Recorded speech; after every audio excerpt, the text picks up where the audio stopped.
Okay, so everyone get ready because the AI world is about to see some serious changes. Oh, yeah. Yeah, with the new administration taking over, things could get pretty interesting. Right. We're going to take a deep dive today into this article called How Trump Can Change AI Policy by Repealing Biden's Order. Okay. And this is important for anyone working on AI projects. You've got to brief someone on what's changing, That's or correct. even if you just want to know like what the future of tech looks like, right? Yeah, no, absolutely. This is going to be big. So let's dig into this potential policy shift Okay. and see what we find. Sounds good.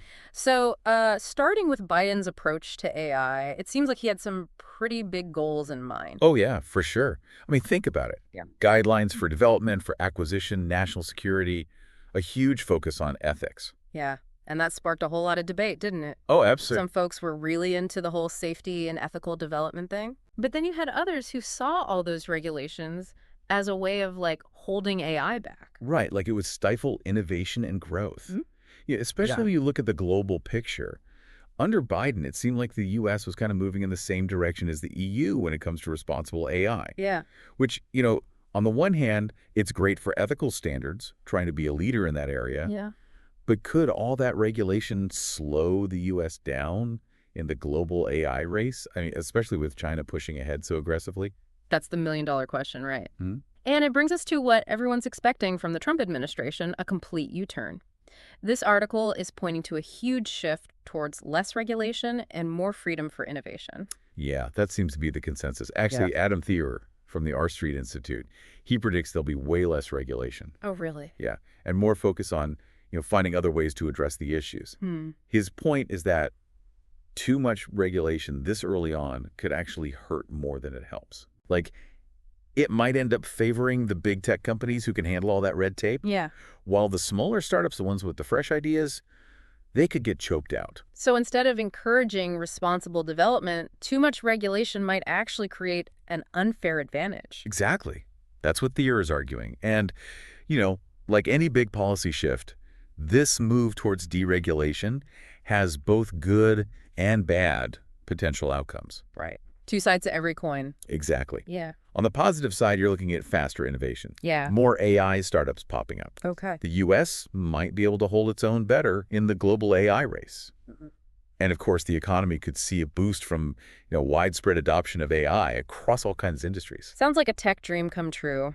But I'm sure there are some worries too, right? Not everyone's going to be thrilled about less regulation. Oh, for sure. You have to consider the downsides. A less regulated environment, it can mean more problems with algorithmic bias, Mhm. which could lead to some pretty unfair outcomes. Think about things like loan applications or even job recruitment. Yeah, that makes sense. And privacy violations, that's another big concern. Right. Looser regulations could mean companies have more freedom to collect and use our personal data. Okay. Yeah, that's a little worrying. And then there's the safety issue. If there's not enough oversight, couldn't we see AI being used in dangerous ways? Oh, absolutely. That's a definite possibility. Mm-hmm. So yeah, while the potential for progress is really exciting, we can't ignore those risks either. And it's not just a U.S. thing either. These policy changes could have a ripple effect around the world. The U.S. often sets the trend for how technology develops globally. Right. Everyone's watching what happens here. So it sounds like with this potential policy shift, we could see faster development, but also a lot of questions about the ethical side of things and what it means for the world as a whole. You got it. It's kind of like hitting the gas pedal while you're still figuring out how the brakes work. That's a great way to put it. And it's not just the overall approach that's changing. This article also talks about specific policies that might be on the chopping block. Okay, like what? Well, for one, the use of the Defense Production Act, the way Biden used it, Yeah. that's probably going away. Okay. Under Biden, AI companies working on anything considered risky technology had to report to the government. I bet that caused a lot of arguments. Oh, it did. But the Biden administration saw it as a necessary step. They wanted to make sure AI was being developed responsibly, especially in areas that could affect national security. The idea was to stop companies from releasing AI that could be dangerous to the public, or even used for malicious purposes. They argued that oversight would let them intervene early if any red flags popped up. That makes sense. But I'm guessing not everyone was happy about that level of government involvement. You're right. Republican senators like Ted Cruz and Phil Gramm, they were pretty vocal against it. They called it government overreach, saying it was stifling innovation and creating unnecessary hurdles for companies. So the classic battle between security and letting innovation flourish. Exactly. And this whole debate gets even more heated when you remember that this requirement, reporting to the government, it was often applied to companies working on things like facial recognition and predictive policing. Oh, yeah, those areas have a history of being used in discriminatory ways. Right, so you can see how this gets tangled up with issues of civil liberties and social justice. Yeah, it adds a whole other dimension to the debate. So basically, rolling back this requirement could make things easier for companies, but it could also mean less protection against misuse or even just unintended consequences. It's a tough balancing act. No doubt about it. And it's not just about this one specific policy. The article hints that the new administration might have a different take on the whole issue of algorithmic discrimination. Okay, now this is where things get really interesting. Algorithmic bias is a huge concern in AI. It's been a big focus for both ethicists and policymakers. How do you think that focus is going to change under the new administration? Well, from what I'm reading, it doesn't seem like the new administration sees algorithmic bias as a top priority. Actually, some Republicans have been calling all this focus on bias overly burdensome. They even use the word woke sometimes. Oh, wow. Like they see it more as an obstacle to innovation than a necessary safeguard. So, less emphasis on fairness in AI systems, what could that mean practically? Well, for one thing, we might see AI being developed and released much faster.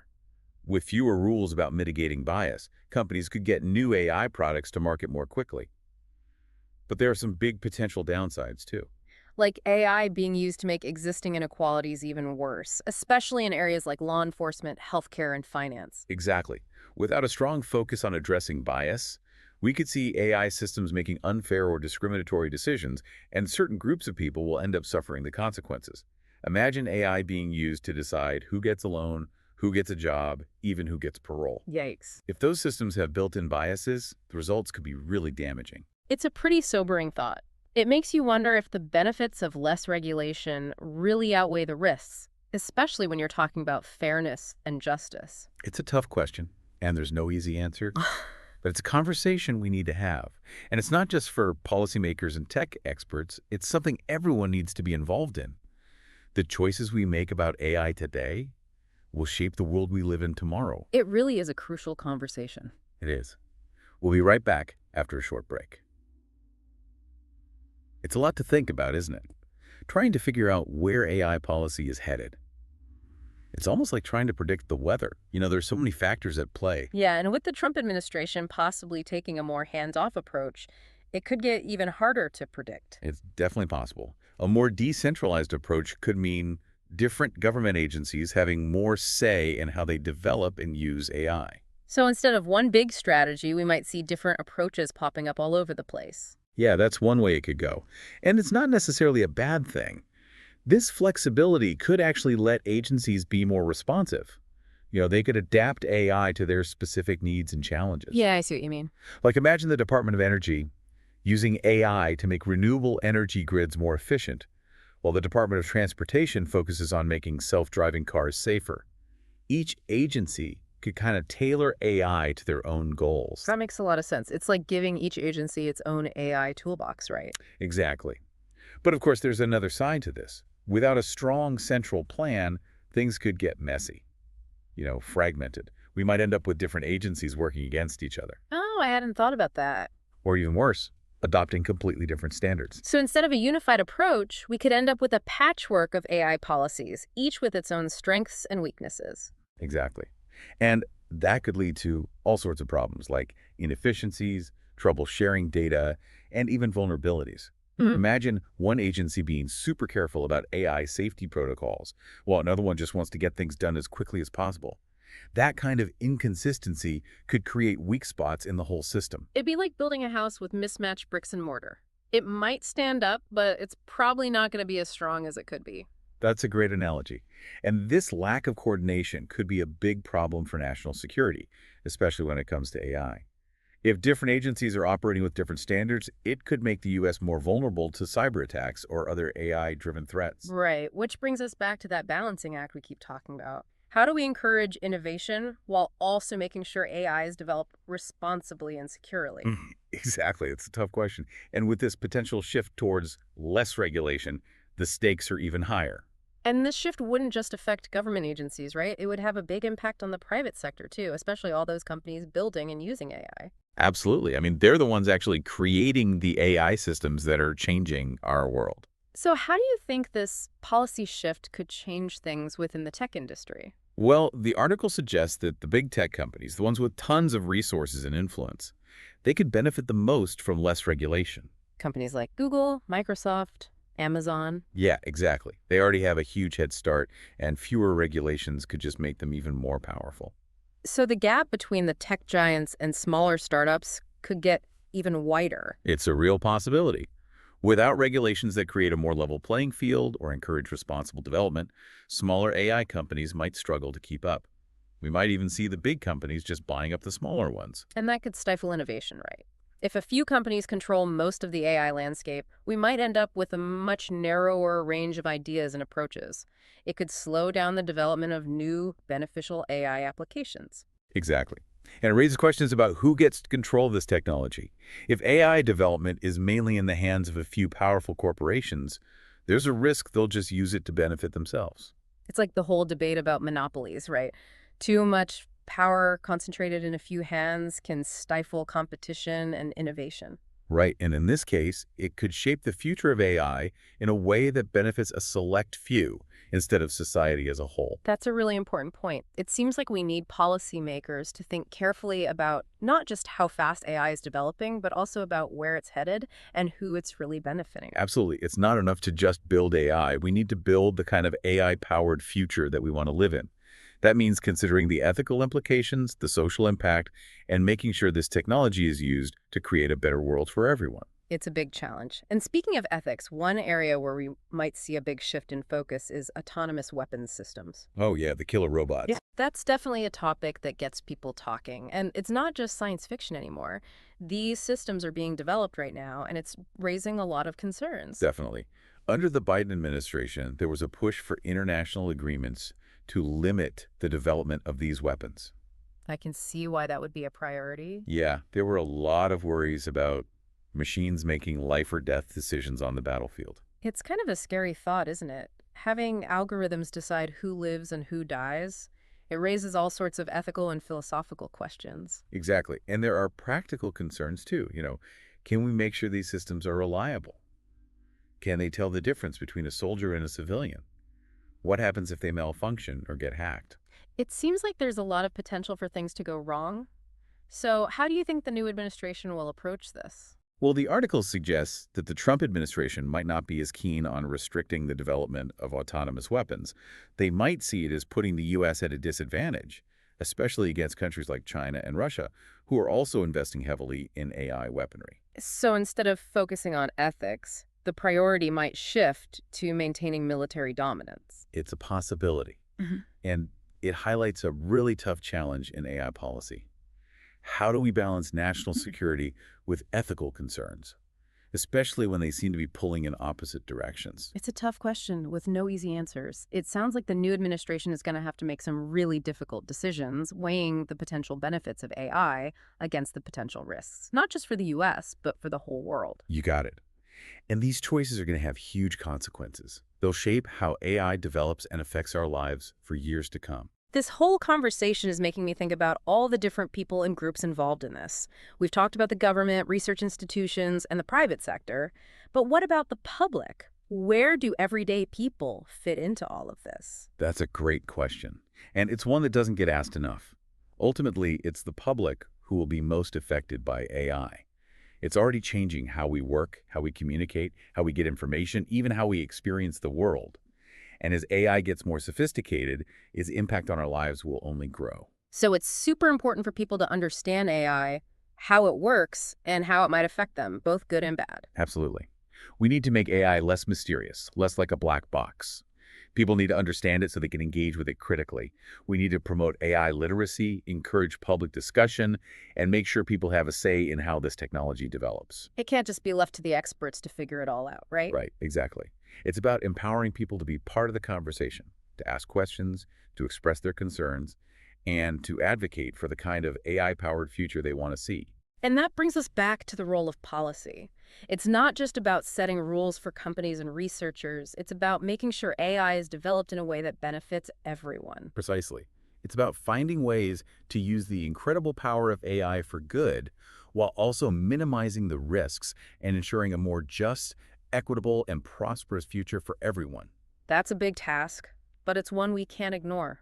The choices we make about AI today will have a huge impact on generations to come.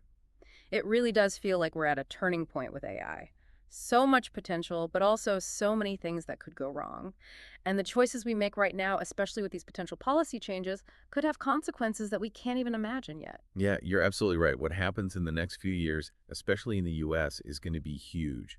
Not just for America, but for the whole world. It's like we're setting sail for a new land, but we don't have a map.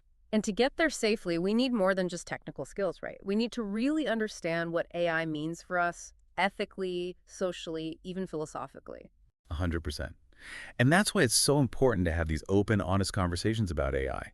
We need to go beyond all the hype and the fear and really think about what we want AI to be and how we want to use it. It's not just about avoiding the worst-case scenarios. It's about actively shaping AI to match our values and hopes for the future. It's almost like we're all writing the instruction manual for this incredibly powerful technology together. I like that. That's a good way to put it. Yeah. And to write a good manual, you need input from everyone, not just the tech people, but ethicists, social scientists, policymakers, and regular people too, because AI is going to affect all of us. So what can our listeners do to be a part of this conversation? How can they make their voices heard? Well, first off, stay informed. Read articles, listen to podcasts, follow experts on social media. The more you know about AI, the better prepared you'll be to have those meaningful conversations and push for responsible development. Knowledge is power, right? So once you have it, don't be shy about using it. That's right. Contact your elected officials, join advocacy groups, participate in online discussions. Let your representatives know that AI policy matters to you and you want to see it done right in a way that benefits everyone. And it's not just about complaining or raising concerns. It's also about sharing ideas, coming up with solutions, and picturing the kind of AI-powered future we want to live in. Exactly. We need to be proactive, not just reactive. And it's not just about the big picture stuff either.